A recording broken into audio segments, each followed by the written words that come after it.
저는 오늘 본문의 말씀을 가지고 참신앙인의 교회신앙, 참신앙인의 교회신앙 이런 제목으로 하나님 말씀을 전가하도록 하겠습니다. 오늘 본문에는 이 느헤미야라는 사람이 나오고 있죠. 이 느헤미야는 이 당시에 페르시아의 아닥사스다 왕의 술 맡은 관원이었습니다. 요즘은 뭐 술 맡은 관원 하면 아무것도 아닌가 보다 이렇게 생각할지 모르겠지만 이 당시에 이 술 맡은 관원이라는 것은 왕의 가장 측근에서 왕이 가장 신임할 수 있는 사람이 바로 술 맡은 관원이에요. 이 왕이 정치, 경제, 사회 전반에 대해서 자문을 구하고 싶을 때 자문할 수 있는 그런 해박한 지식이 있고, 또 왕이 개인적으로 남들에게 말할 수 없는 그런 비밀적인 얘기를 나누고 싶을 때 옆에서 왕의 마음을 상하지 않으면서 왕에게 지혜롭게 그 문제를 해결할 수 있는 조언을 할 수 있는 사람, 그가 누구냐? 바로 술 맡은 관원이었어요. 그리고 왕의 주변에는 항상 그 암살자들이 많잖아요. 왕을 싫어하고 미워하고 왕을 독살하려고 하는 사람들이 있단 말입니다. 그래서 왕 주위에 혹시라도 음식이라든지 왕을 해하려고 하는 사람이 있는가 하고 왕을 보호하는, 요즘으로 말하면 대통령 한 비서실장 정도 되는 아주 높은 직책이라고 볼 수 있습니다. 그는 원래 그의 조상들은 유대인이었는데 지금 조상들이 바벨론의 포로로 잡혀오고 그리고 제국이 바뀌었잖아요. 지금은 페르시아 시대입니다. 거기에서 술 맡은 관원이었으니까 굉장히 사회적으로 출세한 그런 사람입니다. 그런 느헤미야가 그의 형제 하나니로부터 예루살렘에 대한 얘기를 듣습니다. 듣고 나서 너무 마음이 아프죠. 그리고 2장에 보면 아닥사스다 왕이 허락을 받아서 총독으로 예루살렘에 갑니다. 그리고는 성벽을 재건하는 큰 일을 하게 됩니다. 저는 오늘 본문의 말씀을 통해서 참 신앙인의 교회 신앙이 어떤 것인지 이 느헤미야를 통해서 좀 살펴보려고 합니다. 첫 번째, 유다와 예루살렘의 형편을 물었다 했습니다. 2절을 제가 한번 읽어볼까요? 내 형제들 가운데 하나인 하나니가 두어 사람과 함께 유다에서 내게 이르렀기로 내가 그 사로잡힘을 면하고 남아있는 유다와 예루살렘 사람들의 형편을 물은즉. 이 느헤미야는 이 예루살렘, 유다에 대해서 굉장히 관심이 많았습니다. 그러던 중에 그 느헤미야의 형제 중에 하나인 하나니가 유다에서 이 페르시아로 오게 됩니다. 그때 물어봤다는 거예요. 내가 그 사로잡힘을 면하고 남아있는 유다와 예루살렘 사람들의 형편을 물은즉 하고 물었습니다. 무슨 얘기죠? 지금 느헤미야는 예루살렘에 대해서 관심이 많다는 거예요. 염려하는 마음을 가지고 있단 말이에요. 원래 여기 보면 내가 그 사로잡힘을 면하고 남아있는 유다 이렇게 얘기하고 있는데요. 사로잡힘을 면했다. 원래 이스라엘 백성들이 하나님께 범죄해서 그 유대, 특히 예루살렘에 있는 사람들 중에 굉장히 많은 사람들이 바벨론의 포로로 잡혀갔잖아요. 그런데 70년의 포로 시간이 끝나고 하나님께서 다시 회복을 주십니다. 자유를 줍니다. 그래서 사로잡힘을 면하고 남아있는 유다예요. 그리고 예루살렘에 있는 사람들 형편이 어떤가 하고 물었다는 거예요. 여기서 물은 적이라는 단어를 보았더니, 이 원어를 보았더니 진지하게 문의하다, 상의하다, 간절히 원하다 이런 뜻을 가지고 있습니다. 느헤미야는 지금 하나님을 통해서 진지하게 문의했다는 거예요. 지금 예루살렘의 상태가 어떤지, 그리고 상의했다는 거예요. 어떻게 하면 예루살렘을 도울 수 있을 것인지 상의했다는 거예요. 그리고 간절히 원했다는 거예요. 지금 유다와 예루살렘의 형편이 어떤 상태인지를 알기를 원했다는 것입니다. 참 애국자지요. 그런데 저는 이 얘기를 하고 싶어요. 느헤미야가 유다와 예루살렘에 관심이 많은 거 참 좋습니다. 근데 그게 우리랑 무슨 상관이 있죠? 우리랑 직접 상관이 없잖아요. 우리는 유대인도 아니고 우리는 페르시아 사람도 아닌데 이게 우리랑 무슨 상관이 있느냐고요. 성경은 우리에게 무엇을 가르쳐 주느냐 하면 예수님께서 말씀하시기를 너희가 성경에서 영생을 얻을 줄 생각하고 성경을 상고하거니와 이 성경이 내게 대하여 증거하는 것이라 했습니다. 성경은 기본적으로 누구 얘기냐? 예수님 얘기예요. 자, 그러면 또 하나. 예수님이 있으면 예수님 몸이 있을 거 아닙니까? 그 예수님의 몸을 뭐라고 그러죠? 교회라고 합니다. 오늘 본문에 나와 있는 이 예루살렘은 무엇을 상징하느냐? 바로 예수님의 몸인 교회를 상징한단 말이에요. 따라서 느헤미야가 지금 예루살렘에 관심을 가지고 있는 것은 참 신앙을 가지고 있는 사람들은 교회에 관심을 가지고 있는 것을 보여준다는 것입니다. 사랑하는 성도님, 저는 우리가 참 신앙인인가 아닌가 알아보는 몇 가지 척도가 있는데요. 그 중에 하나가 교회에 관심이 있느냐 없느냐 하는 거예요. 사실은 지금 느헤미야는 지금 페르시아, 오늘 1절에 보면 하가랴의 아들 느헤미야의 말이라 아닥사스다 왕 제20년 기슬월에 내가 수상궁에 있는데, 느헤미야는 지금 유다 예루살렘에 있지 않습니다. 그건 어디 있습니까? 수상궁에 있다고요. 페르시아에 있다고요. 그런데 어디 관심이 있습니까? 예루살렘에 관심이 있다는 거예요. 옛말에 그런 말이 있죠. 몸이 떠나면 마음이 떠난다. 사실 느헤미야는 우리로 말하면 그의 조상이 한국 사람인데 미국에 갔어요. 한 세대가 지나고 두 세대가 지나고 3세대, 4세대가 지났어요. 그러면 그 사람은 조상은 유대인인지 몰라도 사실 여러분 미국에서 한 3대, 4대를 가면요. 이 사람 사고는 완전히 미국 사람인 거예요. 외국인이 된 거예요. 그럼에도 불구하고 그의 마음속에는 예루살렘에 대한 마음이 있었다는 거예요. 저는 우리 성도님들 이런 마음이 있기를 원합니다. 예를 들어서 뭐 그런 일이 없기를 바라지만 뭐 어떤 일 때문에 해외를 나가게 됐어요. 한 1년, 2년 동안 해외에 나가서 근무하게 됐습니다. 그러면 내가 섬기는 교회에 올 수가 없잖아요. 옛말에 몸이 떠나면 마음도 떠난다고 하는데 참 신앙인은 떠나지 않는다는 거예요. 몸은 떠나도 마음은 있다는 거예요. 신약 성경에 참 신앙인의 모델 한 사람을 뽑으라 하면 우리는 사도 바울을 뽑을 수 있습니다. 사도 바울은 복음을 전하다가 얼마나 많은 어려움을 당했는지 모릅니다. 태장을 맞고 40의 강한 매를 몇 번이나 맞고, 그리고 강도의 위험과 강의 위험과 바다의 위험과 먹지 못하는 거, 마시지 못하는 거, 이방인의 위험과 유대인의 위험과 감옥에도 수없이 들어가고 얼마나 힘들었는지 모릅니다. 그럼에도 불구하고 바울이 가장 관심을 가졌던 게 뭐냐? 바로 교회였다는 거예요. 고린도 교회 서신에 보면 교회가 연약해지면 바울이 연약해지는 거예요. 교회가 문제가 있으면 바울이 염려했다는 거예요. 그만큼 관심이 많았다는 거예요. 바울은 참 신앙인이죠. 다윗이 시편 23편에 이런 얘기를 합니다. 내가 아버지 집에 여호와의 집에 영원히 거하리로다. 여호와의 집, 하나님의 집. 하나님의 집이 어디죠? 중국적으로 우리가 갈 하나님의 집은 천국입니다. 천국. 그것도 맞아요. 이 땅에서 하나님의 집은 뭐죠? 신약 성경이 이미 말하잖아요. 여러분, 교회가 하나님의 집이 여호와의 집이에요. 다윗은 이런 얘기를 하죠. 여호와의 궁전에서 한 날이 다른 곳에서 천날보다 낫다. 다윗이 지금 직업이 뭐죠? 왕입니다. 왕. 그 나라 최고의 권력자예요. 그런 다윗이 고백하기를 여호와의 궁전에서 문지기로 있는 것이 왕으로 있는 것보다 낫다는 거예요. 얼마나 교회에 대한 관심이 많은지 모릅니다. 여러분, 내가 무엇인가에 관심이 있다는 것은 사랑한다는 거거든요. 우리는 예수님을 사랑합니다. 그런데 보세요. 나는 예수님을 너무너무 사랑해요. 근데 예수님은 사랑하는데 예수님의 몸인 교회는 사랑하지 않는다. 이거 모순 아닙니까? 예수님을 사랑하는 사람은요, 예수님의 몸인 교회도 사랑하는 거예요. 저는 대한민국 사람입니다. 저는 대한민국을 사랑합니다. 그럼 대한민국만 사랑하느냐? 아니에요. 대한민국을 사랑하기 때문에 대한민국 사람들도 사랑합니다. 지금 아는지 모르겠지만 지금 중국에서 베이징 올림픽을 하잖아요. 제가 운동을 사실 좋아하지 않는 사람이에요. 근데 올림픽을 하면 가급적이면 우리나라 선수들이 시합했던 시합은 좀 보려고 합니다. 보는데 그 사람들이 이제 우리나라를 대표해서 시합에 나가잖아요. 보면 저는 그런 걸 느껴요.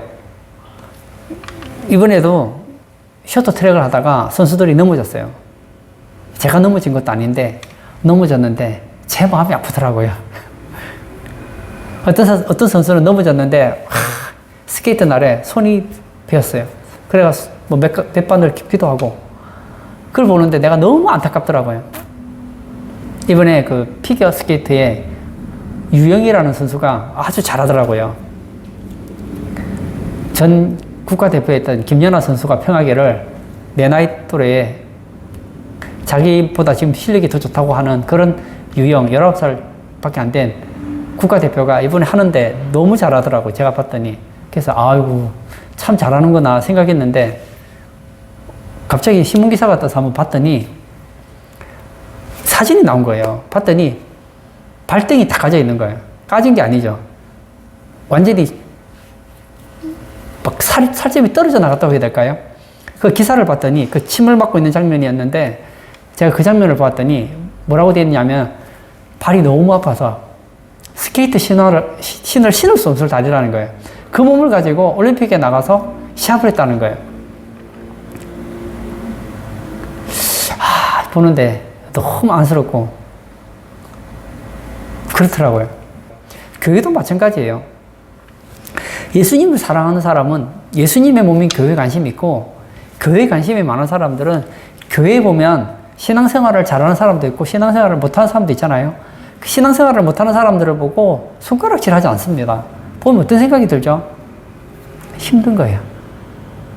안타까운 거예요. 사도 바울처럼 약한 자를 보면 내가 약하지 아니하더냐. 사도 바울은 교회 안에 신앙이 어린 사람들을 보고, 믿음이 약한 사람들을 보고, 그런 사람들을 보면 사도 바울도 같이 힘들어하고 같이 마음이 약했다는 거예요. 교회에 신앙 좋은 사람들만 있으면 얼마나 좋겠어요. 근데 교회에 보면 신앙이 어린 사람도 있고 신앙이 모난 사람들도 있고 온갖 종류의 사람들 있잖아요. 여러분, 정말 여러분이 참 신앙인이라면 예수님을 사랑하는 그 마음으로 부족한 교회도 사랑하시고, 그리고 교회 안에 연약한 지체들을 사랑으로, 관심으로 다가가시는 그런 우리 성도님 되시기를 축복합니다. 신앙인의 교회 신앙, 첫 번째, 유다와 예루살렘의 형편을 물었다고 했습니다. 이것은 교회에 관심을 가지는 신앙을 보여줍니다. 교회를 염려하는 신앙이라는 것입니다. 두 번째, 앉아서 울고 수일 동안 슬퍼했다고 했습니다. 4절 상반절을 제가 한번 읽어볼까요? 내가 이 말을 듣고 앉아서 울고 수일 동안 슬퍼하며, 여기 보면 내가 이 말을 들었다. 이 하나님을 통해서 얘기를 듣습니다. 예루살렘 성은 해파되었고 거기 사는 사람들이 굉장히 힘들다는 얘기를 들었습니다. 듣고 나서 어떻게 했다고요? 수일 동안 슬퍼했다. 울고 슬퍼했다는 거예요. 여기 울다는 단어를 보았더니 한탄하다, 눈물 흘리다, 통곡하다 이런 뜻이 있습니다. 그 얘기를 듣고 막 한탄했다는 거예요. 막 눈물을 펑펑 흘렸다는 거예요. 그리고 통곡했다는 거예요. 참 신앙인은 교회가 어려우면 어떤 마음을 가지느냐고요? 슬퍼한다는 거예요. 운다는 것입니다. 예수님께서 인류를 사랑해서 이 땅에 오셨잖아요. 그리고 인간의 죄 문제를 해결하기 위해서 십자가를 지기 위해서 이 땅에 오셨는데 재판을 받고 사형 판결을 받습니다. 그리고 막 온몸에 채찍을 맞고 막 피투성이가 되죠. 그래 자기 십자가를 지고 이제 골고다를 향해 가고 있습니다. 가다가 너무 무거우니까 힘이 없으니까 막 넘어지기도 하고 막 피를 흘리면서 이제 골고다를 향해 갑니다. 그때 예루살렘 여인들이 예수님을 보면서 막 울죠. 왜 웁니까? 예수님이 너무 안 돼 보이거든요. 어쩌다가 우리 예수님이 이렇게 됐나고 울고 있을 때 예수님께서 그 여인들을 봅니다. 그리고 이렇게 얘기하죠. 나를 위해 울지 말고 너희와 너희 자녀를 위해 울라. 이 예루살렘 사람들이, 이 예루살렘은 1차적으로 문자적으로 예루살렘이 맞아요. 맞아요. 너를 위해서 기도하고 너희 자녀들을 위해서 기도하라. 맞습니다. 그러나 영적으로 보자면 예루살렘을 사는 이 여인들에게 너희와 너희 자녀를 위해 기도하라는 것은 교회를 위해 기도하라는 거예요. 그리고 아이, 여기서 아이라는 단어는 아주 어린 아이, 갓난아기 같은 아이를 말하거든요. 갓난아기를 한번 보세요. 교회, 우리 집에 갓난아기가 있어요. 이 아이는 어떤 존재입니까? 혼자서 아무것도 못해요. 밥도 먹을 수 없고 누군가의 도움을 받지 않으면 아무것도 할 수 없는 사람들. 그가 바로 갓난아기 아닙니까? 예수님께서는 그런 어린아이를 위해서 울라 그러십니다. 나를 위해 울지 말고. 교회에 보면 신앙생활을 잘하는 사람들도 있지만 신앙생활을 못한, 자기 혼자서 신앙생활도 잘 못하는 사람들 있잖아요. 그 사람들을 위해서 뭐라고요? 울랍니다. 신앙이 있는 사람은 애통합니다. 누구 때문에 애통하느냐? 자기 죄 때문에 애통할 뿐만 아니라 교회가 어렵고 힘들수록 교회 때문에 같이 애통한단 말입니다.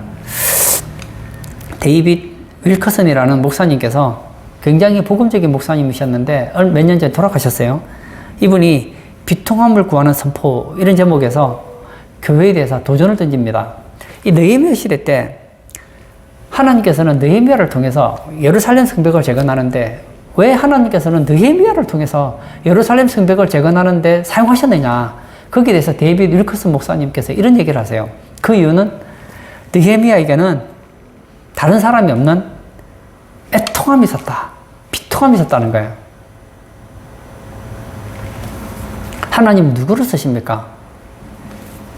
교회 어려운 형편을 보면서 비통해하는 사람을 보고 하나님은 쓰신다는 거예요.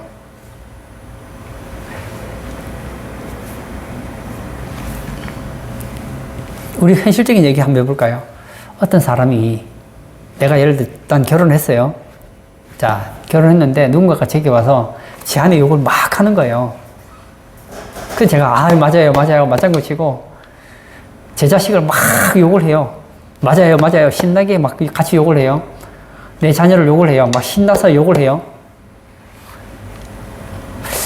그분은 가족을 사랑하는 사람 아니에요. 진짜 가족을 사랑하면 우리 부모님을 욕을 한다. 내 남편을 욕을 한다. 내 자녀를 욕을 한다. 그러면 말은 할 수 있어요. 말은 할 수 있지만 내 마음속에는 뭐가 있죠? 안타까움이 있는 거예요. 내 아버지가 저러면 안 되는데, 내 어머니가 저러면 안 되는데, 내 남편이 저러면 안 되는데.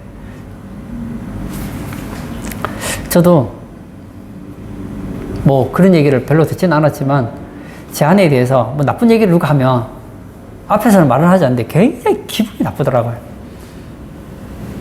내 아내인데. 그 생각이 들더라고요. TV 방송에 보면 금쪽 같은 내 새끼라는 그런 프로가 있어요. 금쪽 같은 내 새끼. 얼마나 소중하면 금쪽 같은 내 새끼겠어요. 그런데 이 방송의 내용을 보면 그 금쪽 같은 내 새끼는 맞는데 약간 문제가 있는 아이들이 나옵니다. 그래서 부모에게 대들고 막 욕을 하고 친구 관계도 좋지 않고 이상한 행동을 하고 부모님들이 정상적인 부모님이라면 그 방송에 나와서 자기 아이의 그 치부를 드러내고 자기 가정의 부끄러운 걸 드러내는 거 힘들잖아요. 근데 왜 나오냐? 그 아이를 고치고 싶은 거예요. 이렇게 보면 어떤 경우에는 이 아이가 정신적으로 약간 부족한 거예요. 어떤 경우에는 이 관계에 문제가 있고, 어떤 경우에는 부모님이 상처가 있어서 자녀를 사랑으로 대한다고 하는데 잘 안 되는 경우도 있고. 근데 제가 그 방송을 보면서 느끼는 것이, 저는 그 방송을 보면 그냥 뭐 안 됐구나 이 정도 생각하는데, 제가 다 방송을 보면 그 아이의 약한 부분을 보면요, 엄마는 울더라고요. 아이가 이상한 행동을 하면 엄마는 울어요. 아빠는 울어요. 그리고 뭐라고 하느냐면 우리 아이가 저렇게 힘들었는지 몰랐다는 거예요. 그러면서 눈물을 펑펑 흘려요. 저는 그걸 보면서 느껴요. 저 부모님 진짜 자녀 사랑하는구나. 여러분, 교회가 어려울 때 울 수 있는 사람, 그건 진짜 참 신앙인입니다. 저는 우리 성도님들이 진짜 교회를 울어야 된다고 생각해요. 좀 슬퍼야 된다고 생각해요. 왜냐? 제가 어릴 때, 주일학교 다닐 때, 옛날 얘기예요. 제가 어릴 때 주일학교 다닐 때 보면 교회가 있어요. 요즘처럼 이렇게 시설이 좋지도 않았어요. 옛날에는 막 에어컨이 있지도 않았고, 그리고 지하에 막 냄새 좋지도 않은 그런 곳에서 예배를 드려도 아이들이 얼마나 많았는지 몰라요. 어린이 숫자가 어른보다 훨씬 많았어요. 지금 어떻습니까? 교회마다 주일학교 학생들이 텅텅 비었어요. 텅텅 비었어요. 그뿐만이 아닙니다. 저는 이 코로나 시대 때, 저는 코로나만 생각하면 저는 마음이 너무 아프고 힘들더라고요. 여러분은 힘든지 안 힘든지 모르겠는데 왜 힘든지 제가 한번 얘기해 볼게요. 제가 전도사를 하고 목사를 하면서 교회 생활하면서 이런 식으로 제가 돌아가는 교회를 본 적이 제 신앙생활하고 처음인 것 같아요. 교회 주일학교 학생이 교회를 안 나와요. 그러면 선생님에게 신방을 가세요. 어떤지 좀 알아봐 주세요.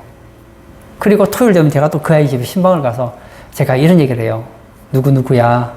내일은 우리 같이 하나님께 예배드리자. 그렇게 기도를 해줘요. 하나님, 내일은 꼭 교회 와서 예배드리게 도와주세요. 그리고 기도를 해줘요.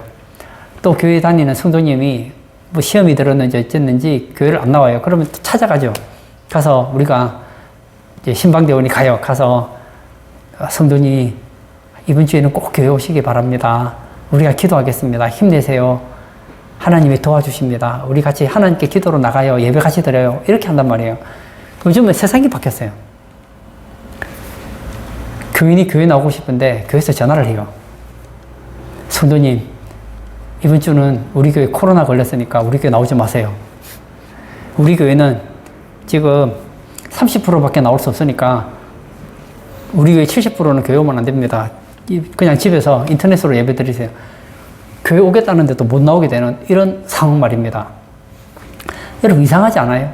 저는요, 코로나 때문에 교회 안 나오는 청년들 보면요, 저는 도무지 이해가 안 됩니다.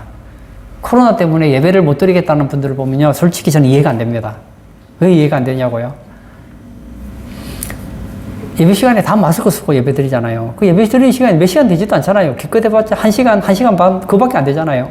그런데 밖에 가보세요. 지금 대통령 후보들 선거한다고 제가 그 인터넷 신문을 보면 막 몇백 명씩, 몇천 명씩 모여요. 뭐 거리두기 없어요. 그냥 막 사람이 메어 터지도록 모여가지고 있잖아요. 아무 문제 안 돼요. 교회가 예배드리는 인원을 10명 모여라, 뭐 20명 모여라, 100명 모여라, 인원 제한을 얼마나 많이 했는지 몰라요. 그리고 이제 풀어줘도 교인들이 오려고도 잘 안 해요. 혹시나 코로나 걸릴까봐. 그런데 식당에는 어떻게 가죠? 식당에 가면 마스크를 벗어야 되는데, 마스크 쓰고 예배 드리는 교회는 못 오는데, 마스크 벗고 식사하는 식당에는 아무렇지도 않게 가요. 교회 예배는 못 드리는데, 코로나 걸릴까봐 교회는 예배 못 드리는데, 커피숍에서 커피를 마시는 건 아무렇지도 않아요. 안전거리 다 지키는 교회는 예배를 못 드리는데, 지하철에 꽉꽉 차고 얼굴과 얼굴이 맞닿을 같은 그런 지하철에는 아무 문제 안 되게 타고 다닌단 말이에요. 얼마나 모순입니까? 코로나 때문이 아니라 예배 드리고 싶지 않은 그 핑계를 코로나 핑계 되는 거 아니냐고요. 저는 이런 걸 보면서 우리가 울어야 된다고 생각해요. 가슴 아파야 된다고 생각해요. 정말 다행인 것은 여러분 아는지 모르겠지만 이 코로나를 핑계를 대서 종교단체를 얼마나 억압을 하고, 좋게 말하면 코로나를 방지한다는 명목이지만 제가 볼 때는 코로나를 예방한다는 차원보다는 교회를 길들이는 그런 수준이라고 저는 보였거든요, 솔직히. 근데 어떤 분들은 아무렇지도 않게 생각해요. 정부에서 이제 10명 이상 예배 못 드립니다 하면 연락 다 해요. 이번 주는 우리 교회 10명 이상 예배 못 드리니까 그렇게 아시고 집에서 예배 드리세요. 아무렇지도 않아요. 여러분, 그게 아무렇지도 않은 게 아니거든요. 근데 이것을 여기에 대해서 슬퍼하고 안타까워하고 나가서 질병본부에도 얘기하고 인터넷에도 얘기하고 그 다음에 사람들을 동원해서 이 문제의 부당성을 막 얘기했더니 결국 지금 이렇게 이제 30% 70%까지 예배 드리게 된 거예요. 이것도 저는 사실은요, 억지라고 생각해요. 사실 종교단체에 인원 제한한다는 거, 이거 자체가 불법이에요, 불법. 제가 볼 때는. 만약 진짜 코로나 걱정하면요, 지하철 문 닫아야 돼요. 버스 문 닫아야 돼요. 지하철은 그렇게 안 하잖아요. 직장에서는 그렇게 안 하잖아요. 왜 종교단체만 그렇게 합니까? 이런 걸 보면서 우리가 슬퍼야 된다고요. 저는 이것을 슬퍼하고 울었던 사람들 때문에 전 처음에 그게 이해가 안 되더라고요. 아니, 코로나 그 때문에 정부에서 임의적으로 제 이번 주부터는 예배 인원을 12명으로 제한합니다. 교인이 몇만 명 모이는 그런 예배당에서 교회 12명만 예배 드리래요. 이런 불법이 어디 있습니까? 그런 거 보면 너무 마음이 아픈 거예요. 너희면 어땠습니까? 앉아서 수일 동안 울고 슬퍼했다고 했습니다. 앞으로 점점 젊은이들이 교회를 떠나가는 이 현실을 보면서, 그리고 이 언론이나 방송을 통해서 마치 교회가 코로나에 본거지라도 된 것처럼 직장에서 코로나 걸리면 아무 문제가 안 되는데 교회에서 코로나 걸렸다 하면 막 마치 얼마나 교회를 인신공격했는지 모릅니다. 그래서 지금 전도하는데도 전도문도 다 막혔어요. 사실은요, 전도문이 막히면 누가 제일 손해보느냐? 교회가 손해보는 게 아니라고요, 사실은. 누가 손해보는지 아세요? 예수 안 믿는 사람들이 제일 손해봐요. 예수 안 믿으면 지옥 간다니까요. 교회가 잘 돼야 돼요. 교회가 잘 돼야 돼요. 참 신앙인의 교회 신앙 첫 번째, 유다와 예루살렘의 형편을 물었다고 했습니다. 이것은 교회를 염려하는 신앙입니다. 참 신앙인은 교회를 염려합니다. 두 번째, 앉아서 울고 수일 동안 슬퍼합니다. 이것은 교회를 위해 우는 신앙을 말합니다. 세 번째, 금식하며 기도합니다. 4절도 한번 볼까요? 4절 하반절. 하늘의 하나님께 금식하여 기도하며. 느헤미야는 예루살렘이 어떤가 하고 관심이 많았어요. 알고 싶어 했습니다. 듣고 나니까 생각한 것보다 교회가 예루살렘이 너무 어렵다는 걸 알게 되었습니다. 그래서 어떻게 하죠? 슬퍼합니다. 웁니다. 울고 슬퍼합니다. 그냥 거기서 끝나지 않았다는 거예요. 그 다음에 무엇을 합니까? 하늘의 하나님께 금식하며 기도했다는 거예요. 이것은 교회를 위해 기도하는 신앙을 보여줍니다. 참 신앙인은 교회가 힘들 때, 교회가 어려울 때 교회 관심을 가질 뿐만 아니라 교회 때문에 가슴 아파하고 슬퍼합니다. 근데 거기서 끝나면 안 돼요. 느헤미야는 어떻게 하죠? 금식하며 기도했다는 거예요. 여기서 기도하다는 단어를 보았더니 탄원하다, 중재하다, 간구하다 이런 뜻을 가지고 있습니다. 하나님 앞에 탄원하듯이 그렇게 기도했다는 거예요. 마치 하나님과 예루살렘 사이에서 중보자라도 되는 것처럼 중보자의 자격으로 중재 기도를 했다는 거예요. 그리고 간절하게 기도했다는 거예요. 하나님은 이 느헤미야 기도를 들으세요. 저는 한국교회는 망하지 않을 거라고 봅니다. 그 이유는 아직도 한국교회를 위해 기도하는 분들이 많기 때문이에요. 저는 오늘 예배 참석하신 우리 성도님들 때문에 우리 한국교회가, 그리고 전 세계 교회가 어려움 당하지 않기를 축복합니다. 기도의 사람 다니엘이 날마다 창문을 열어놓고 예루살렘을 위해 기도합니다. 이것은 문자적으로는 예루살렘을 위해 기도하는 것이지만 상징적으로는 참 신앙인이 교회를 놓고 기도하는 모습을 보여주거든요. 그때 그 당시에 왕이 누구였느냐? 이 다리오라는 왕이 페르시아를 다스리고 있었는데 다니엘을 어떻게 좀 해치울 수 없을까 하고 봤더니 옛말에 털어서 먼지 안 나는 사람이 없다고 하는데 이 다니엘은 털어도 먼지가 안 나는 거예요. 이 사람의 약점이 무엇인가 하고 찾아보았더니 약점을 찾았어요. 이 사람은 보통 애국자가 아닌 거예요. 날마다 창문을 열어놓고 예루살렘을 향하여 예루살렘을 간절히 기도한다는 거 보았어요. 이 사람은 기도를 가지고 잡아야 되겠구나. 이 사람은 기도를 가지고 잡으면 잡힌다는 걸 알았어요. 그래서 다리오 왕에게 얘기하죠. 왕이시여, 한 달 동안 다른 신에게 예배하거나 기도하는 사람이 있으면 사자굴에 넣도록 하는 게 어떻습니까? 듣고 보니까 그건 나쁜 것 같지도 않아요. 그래서 그렇게 하자 했는데 아이고, 그게 누가 걸렸느냐? 다니엘이 걸린 거예요. 다니엘이 누구죠? 다니엘은 총리였습니다. 다니엘이 모르는 게 아니에요. 지금 이 다리오 왕의 측근들이 지금 나를 모함해서 사자굴에는 죽이려고 이런 법안을 통과시켰다는 걸 알았어요. 근데 어떻게 하죠? 그래서 예루살렘을 향하여 문을 열고 또 기도하는 거예요.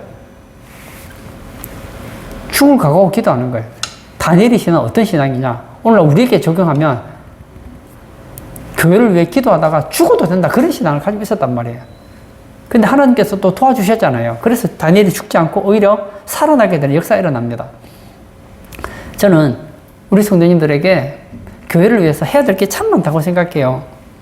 그러나 교회의 기본이 뭐냐? 교회가 잘 되기 위해서 가장 중요한 기본 중에 하나가 뭐냐? 바로 기도라는 거예요. 영국에 스펄전 목사님이라고 아주 설교를 잘하시고 목회를 잘하시는 목사님이 계셨어요. 이 교회가 얼마나 은혜로운지 몰라요. 그래서 많은 목사님들이 저 스펄전 목사님 목회하는 저 교회는 왜 저렇게 은혜로운가? 우리 교회도 저렇게 은혜로운 교회 됐으면 좋겠다 생각해서 스펄전 목사님을 찾아갑니다. 목사님, 이 교회는 참 은혜로운 교회인데 어떻게 하면 이렇게 은혜로운 교회가 됩니까? 저기 우리에게 좀 방법을 가르쳐 주시기 바랍니다. 그러면 스펄전 목사님이 별말을 안 해요. 저를 따라오세요. 그리고 지하로 들어가는 거예요. 딱 지하에 갔더니 문을 딱 열었더니 거기에 수백 명의 사람들이 기도하고 있는 거예요. 뭘 기도하나 하고 봤더니 바로 스펄전 목사님을 기도하고 있는 거예요. 뭘 기도하나 하고 들어봤더니 교회를 위해 기도하고 있는 거예요. 뭘 위해 기도하나 하고 봤더니 전 세계 교회를 놓고 기도하더라는 거예요. 그래서 그 시대가 영국의 가장 교회가 왕성했던 교회였다는 거예요. 제가 신학교 다닐 때였어요. 신학교 다닐 때 그때 산기도를 좀 많이 하러 다녔거든요. 기도원에 기도하러 많이 다녔어요. 그래서 신학생들끼리 모여가지고 기도원에 가서 저녁에 예배를 드리고 밤새도록 철학 기도를 해요. 겨울에 산기도 하는 거 참 힘듭니다. 얼마나 추운지 몰라요. 그래서 완전 무장을 하고 이제 산기도를 하러 가요. 가면 신기해요. 가다 보면은 여기저기서 막 부르짖는 여인들의 목소리가 들리고 남자들의 목소리가 들리는 거예요. 야, 이분들은 무슨 그렇게 걱정이 많아서 이렇게 산기도를 하시나. 그래서 제가 이제 뭐 9시 정도에 산에 올라가면 이제 새벽 한 5시 정도까지 산에 있어야 돼요. 왜냐? 이제 해가 뜨고 나면 이제 그때 내려와서 뭐 간단하게 뭘 먹고 이제 그렇게 집으로 갔단 말이에요. 그래서 밤새도록 기도하는데 산기도 하는데 막 수십 명, 수백 명씩 막 산에서 기도하고 있는 거예요. 그래서 저도 산기도를 처음 하다 보니까 무섭기도 하고 혹시 뭐 나타나면 어떡하나 그런 생각도 들어요. 기도하다가 계속 기도할 수는 없잖아요. 기도하다가 좀 힘들면 좀 쉬어요. 그러면 막 옆에서 막 얼마나 기도를 많이 했는지 막 득음한 기도 소리가 막 들려요. 그냥 여기저기 산에서 막 산을 쩌렁쩌렁 울려요. 대체 저분은 무슨 기도가 있어서 저렇게 간절하게 기도하시나 하고 들어봐요. 밤새도록 기도하는데 그 기도에 한 70%, 80%는 교회를 위해 기도하더라고요.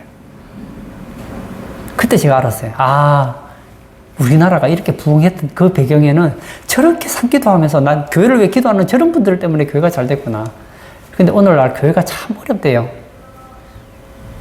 그 이유 중에 하나가 저는 교회를 위해 기도하는 성도가 자꾸만 줄어들어가는 걸 느껴요.